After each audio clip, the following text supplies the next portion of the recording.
In Episode 2, titled War Breaks Out, we move into the heart of the conflict, the eruption of the Nigerian Civil War, also known as the Biafran War. This episode captures the intense build-up to the war, the first major battles, and the strategies deployed by both sides as the struggle for control of Biafra turned into an all-out war. This episode walks viewers through the early days of the war, the challenges faced by both the Nigerian federal government and the newly declared Republic of Biafra, and the initial military campaigns that would set the tone for the conflict. Let's break down the episode, step by step. 1. The tensions reach a boiling point, June 1967. Following the declaration of Biafra's independence on May 30, 1967, Nigeria was now officially divided. The central government, led by General Yakubu Gowon, refused to recognize Biafra's sovereignty and viewed the declaration as an act of rebellion. Diplomatic efforts to avoid war had already failed after the breakdown of the Unicord, and it became clear that war was imminent. Ojukwu message to the Biafran people, Colonel Odumegwu Ojukwu, now the head of the Biafran Republic, rallied his people. He presented Biafra's cause as a fight for survival, dignity, and self-determination. His speeches painted a vivid picture of Biafra as a homeland for those fleeing the massacres and oppression they faced within Nigeria. He was determined to defend Biafra at all costs. Gowon's response, meanwhile, General Gowon declared that Nigeria must remain united at all costs. He portrayed Biafra's secession as a threat to Nigeria's stability and territorial integrity. For Gowon, allowing Biafra to leave the federation would set a dangerous precedent that could cause other regions to break away. Both sides scrambled to prepare for war. Though the Nigerian federal forces had the advantage in terms of numbers and resources, Biafra's troops were motivated by a fierce desire to protect their homeland. Nigerian forces, federal troops. Nigeria had a much larger army, equipped with modern weapons and backed by foreign support. Gowon's forces were largely drawn from the north, west, and midwest regions. Key commanders, Gowon relied on a mix of experienced military officers, including Colonel Murtala Muhammad, who would play a key role in the early campaigns. Biafran forces, Biafran troops, although significantly outnumbered, Biafra's forces were driven by a deep sense of duty. Biafra relied on a combination of professional soldiers and civilian volunteers. Many of these troops were survivors of the massacres in the north. Key commanders, Ojukwu's military leadership included Major General Philip Effiong and key military strategists like Colonel Joseph Akuzi and Brigadier Hilary Njoku. On July 6, 1967, the Nigerian federal government launched Operation Unicord, its first major offensive aimed at reclaiming the eastern region. The goal was to quickly defeat Biafra and bring an end to the rebellion. Battle of Nsukka, the first military engagement took place in the northern part of Biafra, around the town of Nsukka. Nigerian troops, led by Colonel Shuwa, advanced into Biafran territory. Despite facing stiff resistance from Biafran forces, the Federal Army captured Nsukka within days. This early victory was significant for Nigeria, but it also showed that Biafra would not fall easily.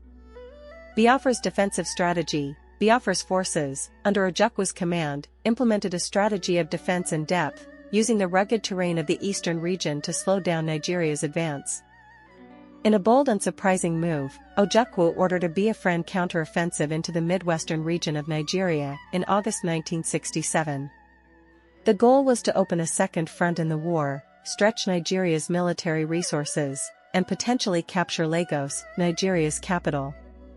Invasion of the Midwest. Biafran forces, led by Colonel Victor Banjo, crossed the Niger River and captured key towns in the Midwestern region, including Benin City.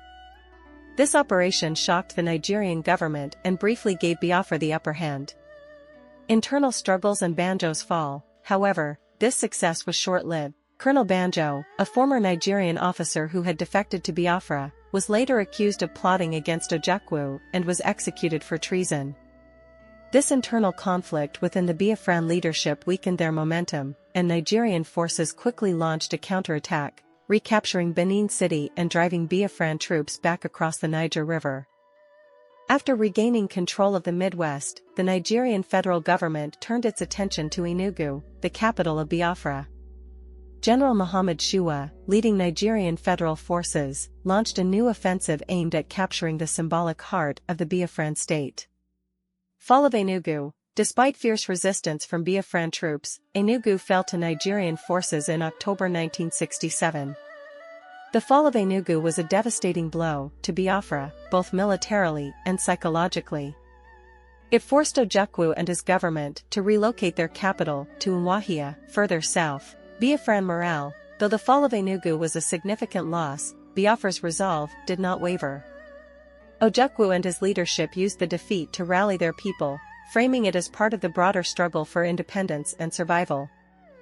With Enugu captured and the war spreading across various fronts, both sides prepared for a long and grueling conflict. The Nigerian government believed Biafra's defeat was only a matter of time, but Ojukwu and his commanders continued to find ways to resist and keep their dream of independence alive.